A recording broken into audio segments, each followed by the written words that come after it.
দায়িত্ব নেয়ার 1 মাস পূর্ণ করল অন্তর্বর্তীকালীন সরকার। এই সময়ে প্রশাসন, বিচার বিভাগ, সাংবিধানিক প্রতিষ্ঠান, আর্থিক খাত সহ নানা পর্যায়ে বড় পরিবর্তন এনেছে সরকার। এই সরকারের হাত ধরে গুম বিরোধী আন্তর্জাতিক সনদে যুক্ত হয়েছে বাংলাদেশ।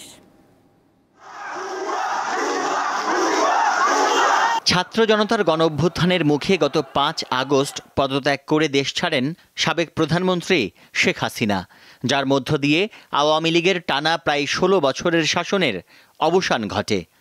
এরপর 8 আগস্ট নোবেলজয়ী অর্থনীতিবিদ অধ্যাপক ডক্টর মোহাম্মদ ইউনূসের নেতৃত্বে গঠিত হয় অন্তর্বর্তীকালীন সরকার।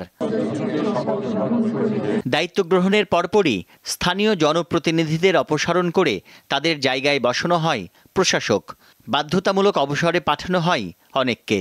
কর্মবিরতি ও হামলার ভয় কাটিয়ে আবারও মাঠে ফিরেছে পুলিশ। বিচার বিভাগে এসেছে বড় পরিবর্তন। বৈষম্যবিরোধী ছাত্র আন্দোলনের দাবির মুখে 10 আগস্ট পদত্যাগ করেন প্রধান বিচারপতি ওবায়দুল হাসান। আপিল বিভাগের অন্য বিচারপতিরাও পদত্যাগ করেন। নিয়োগ দেয়া হয় প্রধান বিচারপতি এবং অ্যাটর্নি জেনারেল।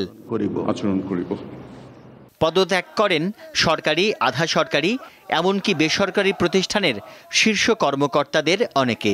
কেউ কেউ স্বেচ্ছায়, আবার অনেকে বিক্ষোভ, অপমান, অপদস্থ সহ নানা চাপের মুখে পদত্যাগে বাধ্য হন। গুম বিরোধী আন্তর্জাতিক সনদে যুক্ত হয় বাংলাদেশ।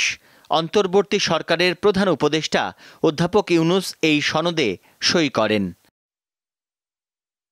অন্তর্বর্তী সরকার দায়িত্ব নেয়ার পর আনসার, শিক্ষার্থী, চাকরিজীবী সহ অনেকেই দাবি আদায়ে আন্দোলন শুরু করে। সরকার আলোচনার মাধ্যমে সমস্যার সমাধান করছে। হযরত শাহজালাল আন্তর্জাতিক বিমানবন্দরে কমেছে হয়রানি।